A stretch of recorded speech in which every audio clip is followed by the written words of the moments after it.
Assalamu alaikum, all my dear students. Good morning. I hope you're having a good time. I'm back with one more grammar class for you. As you know that we are studying parts of speech, and this is going to be the continuation of my previous lectures. तो हम basically verb को study कर रहे हैं और verb को थोड़ा हम इन डिटेल स्टडी कर रहे हैं। तो पिछली क्लास में मैंने आपको वर्ब की दो टाइप्स बताई थी और मैंने बताया था कि हम we broadly categorize verb into two major categories basically, और उसमें एक एक्शन होता है हमारा, एक स्टैटिक वर्ब होता है। हम जस्ट मैं थोड़ा सा आपको थोड़ा सा रिव्यू दे दें, थोड़ा सा हम इसको रिकैप कर लें सो दैट आपको अगला वाला जो इस आज का जो लेक्चर रिकॉर्ड करवा रहे हैं इसको समझने में थोड़ी आसानी हो।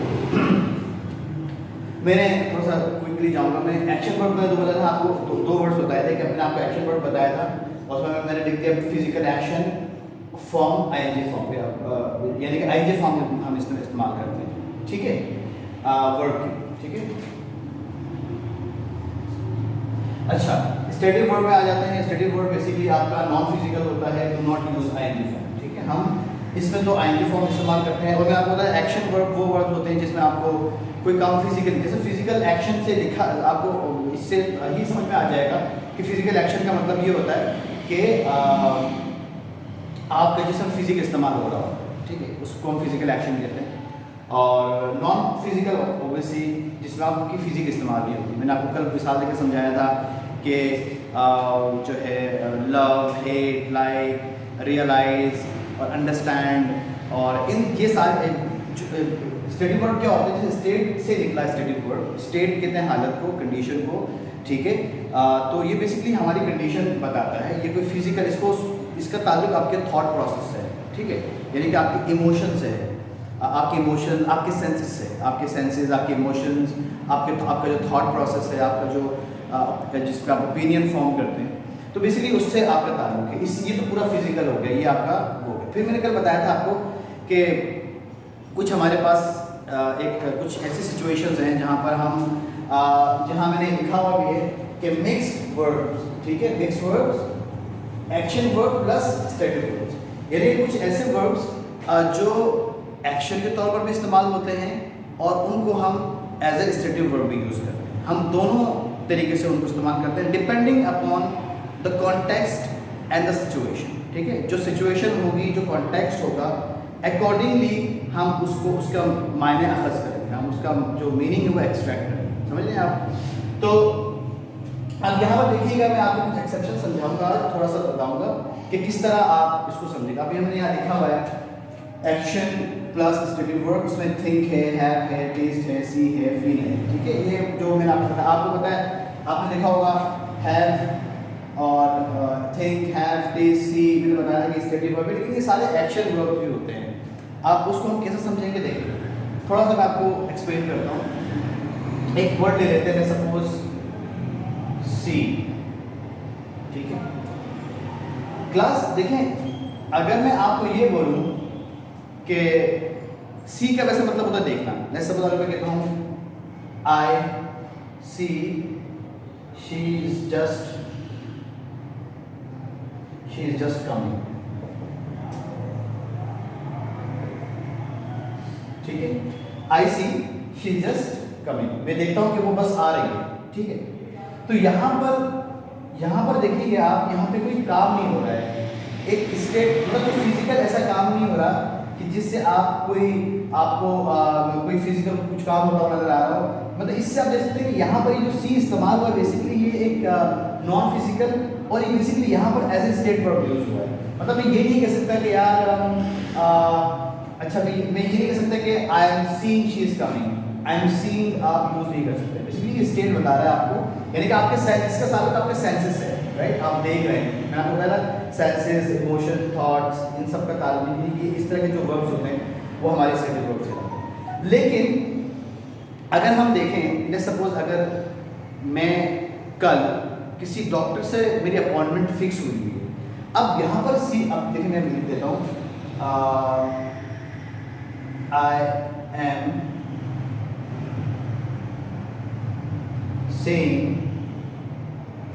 the dog. ठीक है,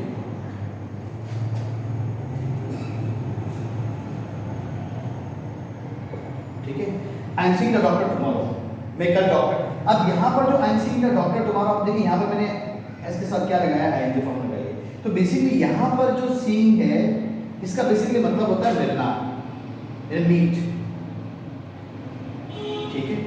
तो यहाँ पर सी जो है बेसिकली मीट के सेंस, तो हम समझेंगे कि सिचुएशन में क्या किस तरह चल रहा है, सिचुएशन क्या चल रही है।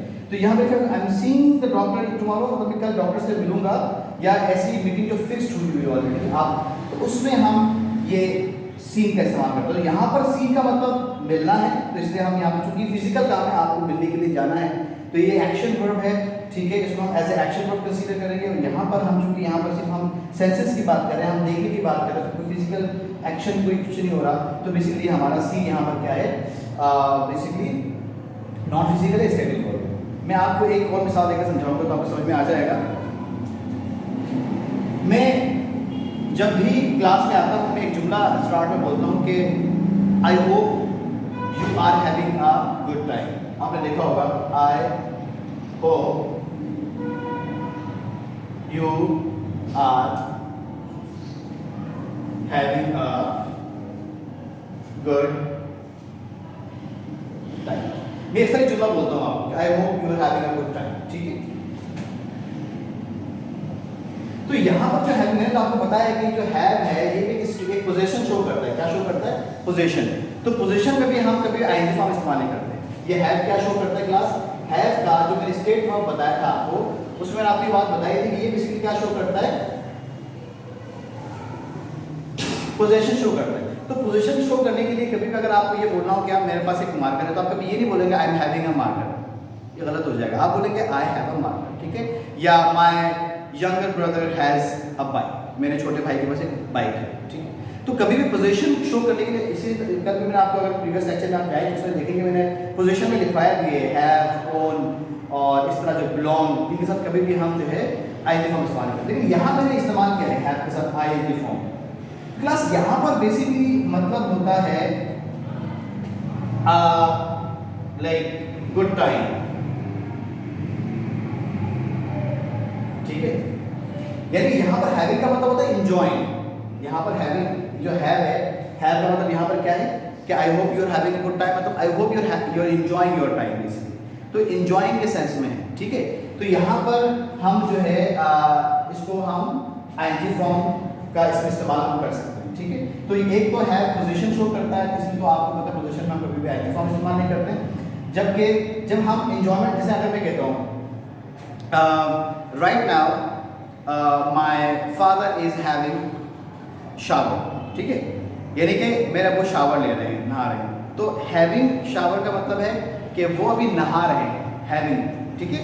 इस तरह के बोलूँ कि right now I am having my lunch, I am having my lunch, इसमें एक्शन हो रहा है ना, शावर लेना भी एक्शन है, खाना खाना भी एक्शन है।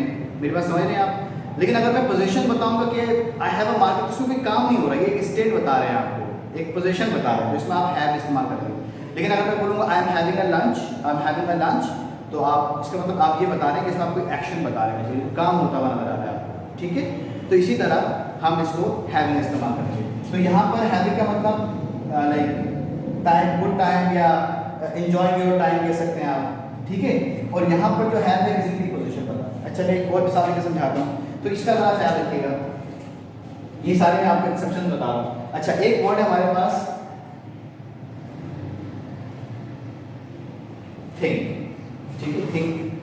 अच्छा क्लास देखिए, जब आप ओपिनियन की बात करते हैं, जब किसकी बात करते हैं? ओपिनियन की बात करते हैं। जब आपको किसी बात के ऊपर ओपिनियन देनी होती है, तो आप कभी भी ये नहीं बोलते I am thinking we should go for shopping. I am thinking, अगर मैं कहता हूँ आई एम, या ये यूँ कह दें कि आई am thinking she or the coffee is very bad. अब यहाँ देखिएगा मेरा class, I am thinking the coffee is really bad, तो ये कंप्लीटली रॉन्ग है। उसकी वजह क्या है, यहाँ पर बेसिकली जब आप ये कह रहे हैं कॉफी इज रियली बैड, तो बेसिकली आप अपना ओपिनियन दे रहे हो। मैंने कल आपको कैटेगरी में समझाया था, जब आप ओपिनियन देते हैं, ठीक है, तो उसमें कभी भी आप जो है आइंटी फॉर्म इस्तेमाल नहीं करते हैं, ठीक है। आई एम थिंकिंग नहीं होगा, क्या होगा, I think,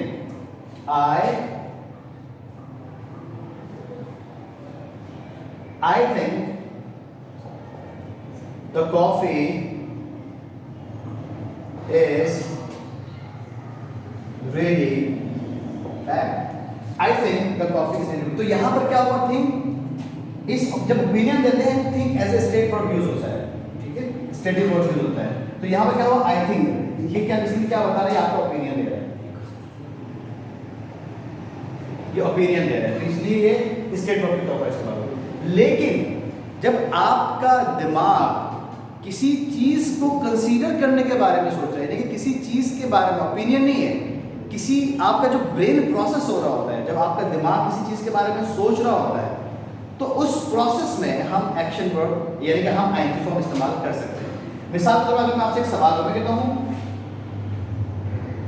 what, excuse me,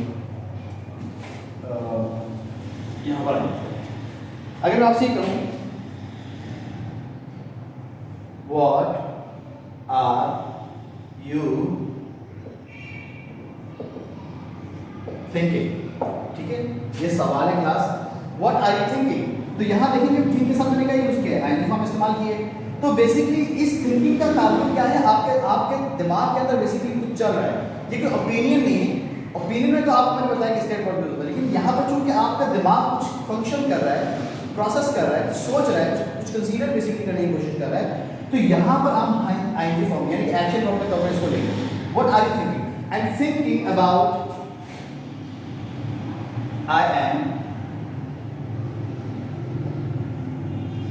thinking about my father. I am thinking about my father. मैं अपने वाले साहब के बारे में सोचूं, ठीक है। तो बेसिकली या आई एम थिंकिंग अबाउट, जब आप ओपिनियन की बात नहीं करते, ओपिनियन तो आप देंगे आई थिंक, मतलब I think she is a very nice teacher, I think my teacher is really good.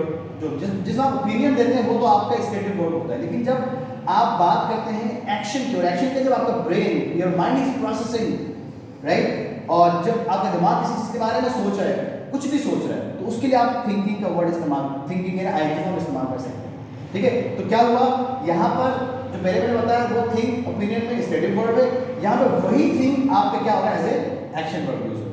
तो ये कुछ एक्सेप्शन है जो मैंने आपको बताया, और भी बहुत सारे एक्सेप्शन है, आप थोड़ा सा पढ़ लीजिएगा, देख लीजिएगा, आगे बुक्स वगैरह में लिखी हुई एक्सेप्शन, ये मैंने 2-3 आपको बताई हैं। तो ये हमारा बेसिकली क्लास वर्ड की, ये हमारा जो है एक्सेप्शंस मैंने आपको बताया है। अच्छा, इसमें किसी की कंफ्यूजन हो, please mention your comment on the comment section, वहाँ पर ज़रूर आप अपना कमेंट बताएं। और साथ साथ क्लास ये वर्ड हमारा ख़त्म नहीं हुआ, मैंने आपको क्या बताया कि वर्ड काफ़ी डिटेल्ड है, तो मैंने आपको फिलहाल तो सिर्फ ये बताया कि एक्शन कितने कैटेगरीज के होते हैं, फिर एक्शन, फिर मैं आपको थोड़ा सा बता दूँ, जैसे वर्ड में हमारे पास ट्रांजिटिव वर्ब होता है, इनट्रांजिटिव होता है, इनफाइनाइट वर्ब होता है, फाइनाइट वर्ब होता है, इसके अलावा हमारे पास वर्ब की फॉर्म्स भी होती है, regular verb, irregular verbs, regular verbs. तो हमने इसीलिए मैंने कहा वर्ब एक डिटेल एक टॉपिक है, तो फिलहाल तो मैंने आपको वर्ब और हर कैटेगरी को हम according to the usage of verb consider करते हैं, यानी कि लेट्स सपोज अगर मैं ट्रांजिटिव वर्ब, इनट्रांजिटिव वर्ब, ये भी तो कैटेगरी है वर्ब की, लेकिन इसका जो कॉन्टेक्स्ट है या इसका जो इस्तेमाल है वो बेसिकली थोड़ा मुख्तलिफ है इसके मुकाबले। ये तो मैंने आपको काम बताया, अब वर्ब और किन किन जगह किस किस तरह कैटेगराइज होता है वो भी मैं आपको बताऊंगा, थोड़ा सा मजीद और वर्ब को आगे लेकर जाएंगे। कल मैं आपको ट्रांजिटिव और इनट्रांजिटिव वर्ब बताऊंगा कि ये क्या होता है। तो ये बड़ा इंपॉर्टेंट टॉपिक है, प्लीज इसको मिस मत कीजिएगा, जरूर देखें। और thank you very much, I hope you are enjoying your time, you are enjoying our lectures. Thank you very much, take care of yourself, अल्लाह हाफिज़।